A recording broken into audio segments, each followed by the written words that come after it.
Pertanyaan yang kedua, gimana sih Kak cara ngaturnya antara jam kerja ya, seperti buat YouTube, terus TikTok, video TikTok, endorse, sama pekerjaan sehari-hari, nyuci, masak, nyetrika, dan lain-lain, sama riado.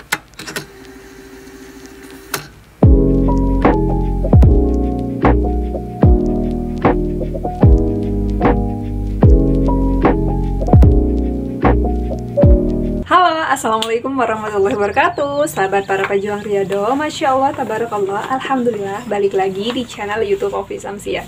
Nah, kali ini aku mau ngebahas share ya, gimana sih cara aku ngebagi jadwal antara riado sama kerjaan.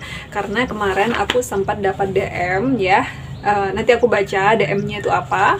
Buat kamu yang penasaran cara aku selama ini ngatur jadwalnya tuh kayak gimana di sela-sela kesibukan aku sebagai content creator, sebagai freelance design, simak videonya sampai habis. Sebelum lanjut ke sharingnya, aku mau bacain dulu isi DM-nya ya, biar nggak terlalu ngelebar pembahasannya. Assalamualaikum Kak Ovi. Waalaikumsalam. Izin bertanya nih soal doa ya. Kak Ovi kan bikin list doa. Nah, listnya itu dibaca tiap kapan, Kak? Karena saya juga punya banyak banget doa, tapi kadang saking banyaknya, bingung mau baca kapan, kayak gitu ya. Karena doa-doa saya kalau dibacain, itu bisa lama.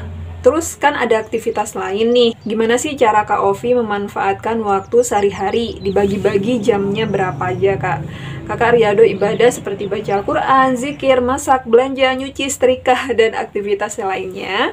Yang menurut saya, kakak itu adalah orang yang sibuk, tapi masih bisa bikin video YouTube.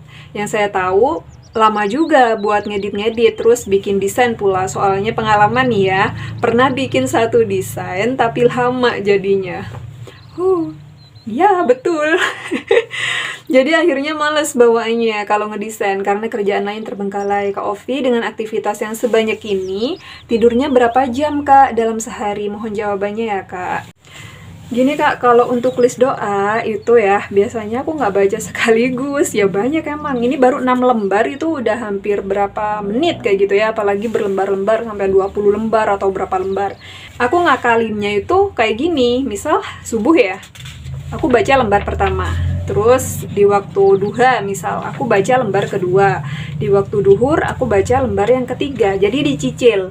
Kalaupun dalam satu hari itu kita nggak sempat nih, karena benar-benar sibuk banget sama kerjaan, biasanya aku nggak baca list doanya. Kayak gitu loh. Jadi untuk hari itu ya udah aku doa sesuai dengan apa yang aku rasain.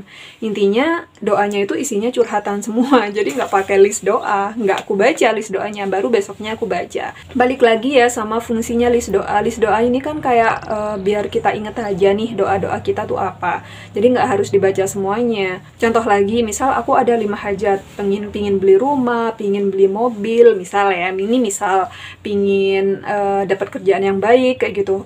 Itu nggak aku baca sekaligus dalam satu doa. Misal setelah sholat aku baca semuanya, ya Allah aku kepingin beli mobil, ya Allah aku kepingin beli ini, enggak. Jadi di waktu duhur biasanya aku memang khususkan untuk satu hajatku, misalnya kepingin rumah kayak gitu ya udah aku keluh kesahnya tentang rumah aja sama Allah. Kenapa sih aku kepingin beli rumah, terus tujuannya tuh apa. Aku gunain setelah duhur itu untuk mencurahkan isi doaku tentang rumah tadi, kayak gitu loh. Jadi nggak semuanya aku baca teman-teman. Pas maghrib ya beda lagi nih doanya. Hajat yang satunya misalnya pingin keliling dunia, ya udah aku curhatnya tentang keliling dunia aja sama Allah. Pas habis maghrib. Isya, misal udah isya ngeblank. Nah, mulai nih ngeblank. Aduh, doa apa ya? Mau doa apa? Nah, itu tuh fungsinya list doa. Baru aku baca list doanya. Kalau kita lihat kan kebanyakan teman-teman sehabis sholat itu kayak buru-buru kayak gitu. Nah, gimana caranya kita nggak buru-buru setelah sholat? Makanya dibuat list doa. Kalau seandainya masih ingat mau doa apa aja, ya udah nggak usah pakai list doa.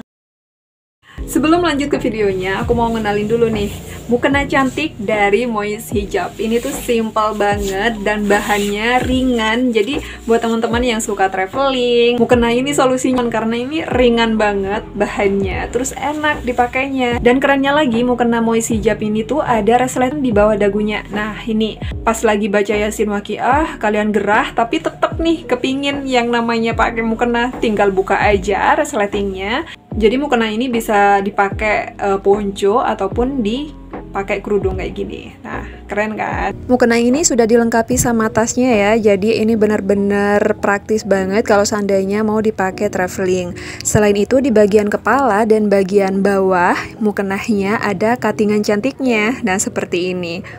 Di bagian talinya ini sudah ada penjepit kayak gini, jadi tinggal kalian tarik ya kalau seandainya mau besarin talinya, dan ini yakin nggak bakalan melorot-melorot. Karet pinggangnya juga elastis banget, ini nyaman banget buat dipakai, jadi jangan takut ini bakalan kekecilan karena sangat-sangat elastis ya. Untuk cara ordernya bisa langsung aja cek IG atau langsung WA adminnya, ini dia nanti aku tampilin.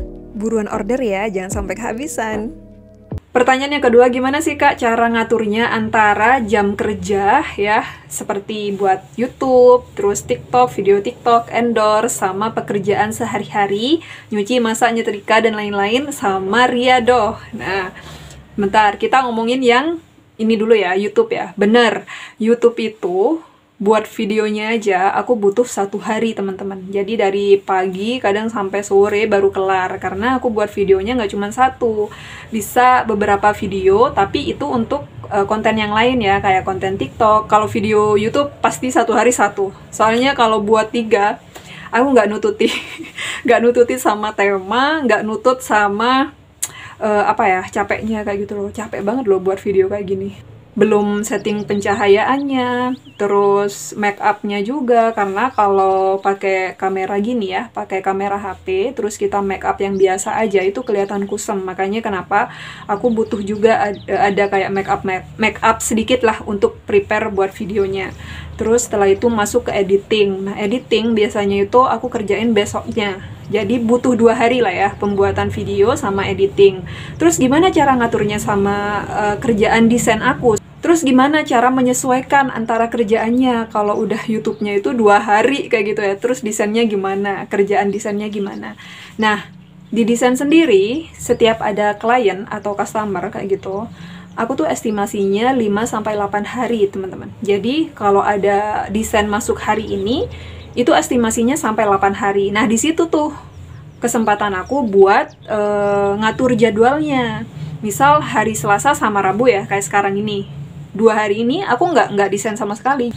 Dan di sini aku juga sering banget nolak kayak klien yang tiba-tiba minta, Mbak 3 hari bisa nggak jadi, Mbak 2 hari bisa nggak jadi. Tiba-tiba ngasih deadline sendiri, 2-3 hari ya Mbak selesai. Aku tuh nggak mau. Pasti aku batalin kayak gitu teman-teman. Ya Kak, kan rezeki kok ditolak. Aku mending nolak rezeki yang seperti itu daripada aku dealin. Karena kalau deal ya jadwalku semuanya berubah, termasuk jadwal riadoh. Akhirnya apa? Aku terlalu sibuk sama kerjaan, riadohnya mundur kayak gitu loh teman-teman. Riadohnya malah males-malesan, buat konten YouTube-nya juga kacau kayak gitu ya jadwalnya. Jadi intinya buat YouTube ada hari tertentu, dan untuk desain itu memang sudah ada perjanjian untuk estimasi 5-8 hari, biar aku bisa ngatur jadwal antara desain sama buat YouTube. Terus yang ketiga, ngamalin amalannya tuh kayak gimana Kak dengan segudang aktivitas. Nah ini nih yang penting ya. Sebelum aku ngamalin sesuatu, aku itu udah punya perhitungan sendiri teman-teman. Kayak ini ya, pekerjaan utamaku tuh apa sih? Selain buat konten, selain buat desain, aku juga ibu rumah tangga. Nah aku nggak mau nih pekerjaan utamaku sebagai ibu rumah tangga itu terbengkalai gara-gara pekerjaan yang 2 ini dan sama amalan riadohku juga kayak gitu. Nah gimana caranya aku itu biar sama-sama berjalan? Ya aku cari riadoh yang benar-benar fleksibel. Misalnya kayak WI40H.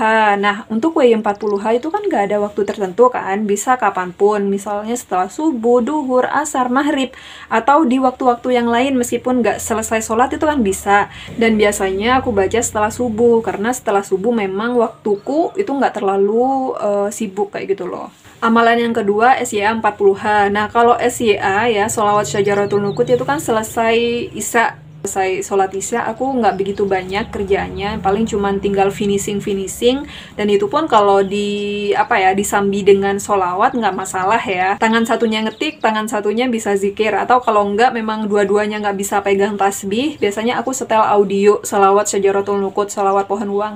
Jadi aku tinggal ngikutin aja hitungan di audionya sampai selesai. Amalan yang ketiga yang fleksibel banget menurut aku, ini versi aku ya, belum tentu menurut teman-teman karena kerjaan kita beda, kesibukan kita beda. Yang ketiga itu adalah duha. Nah, kalau duha ini biasanya aku di jam 10 pagi. Setelah selesai semuanya pekerjaan rumah mulai dari jam 6 sampai 9. Jadi aku nggak pegang laptop dulu atau buka Photoshop atau buka edit-edit, itu enggak. Jadi aku langsung mandi, setelah itu sholat duha. Untuk jumlah rokaatnya biasanya ya, kalau aku nggak sibuk-sibuk banget dan nggak ada deadline untuk setor desain, itu sampai 8 rokaat. Tapi kalau memang benar-benar sibuk banget kayak gitu ya, kadang 2 rokaat. Yang penting aku nggak ninggalin sholat duha, gitu aja.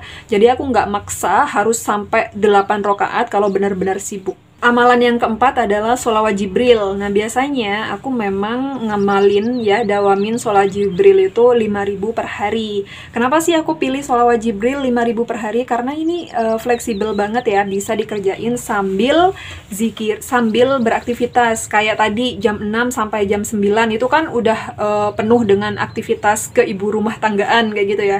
Jadi aku dawamin juga sholawat Jibril, nyapu sambil sholawat, masak, sholawat, nyetrika juga kadang sama sholawat juga, atau nyiapin sarapan dengan sholawat juga. Jadi masih bisa berjalan dua-duanya antara sholawat ya, riyadhah sholawat sama kerjaan. Jadi nggak masalah, karena aku tahu batasan aku sampai mana, kerjaanku seperti apa. Jadi aku milih-milih buat amalan, makanya nggak semuanya aku amalin.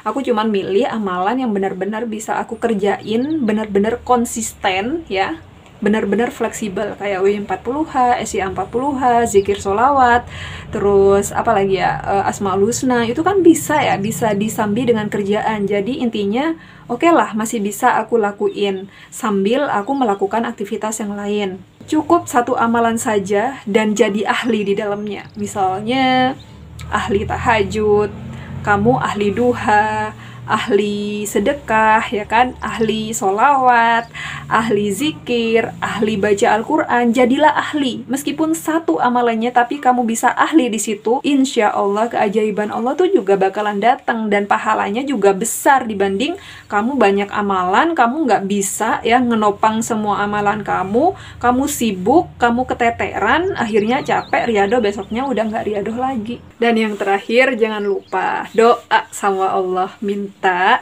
dimudahkan ya buat riyadhah, istiqomah dengan pekerjaan yang begitu banyak.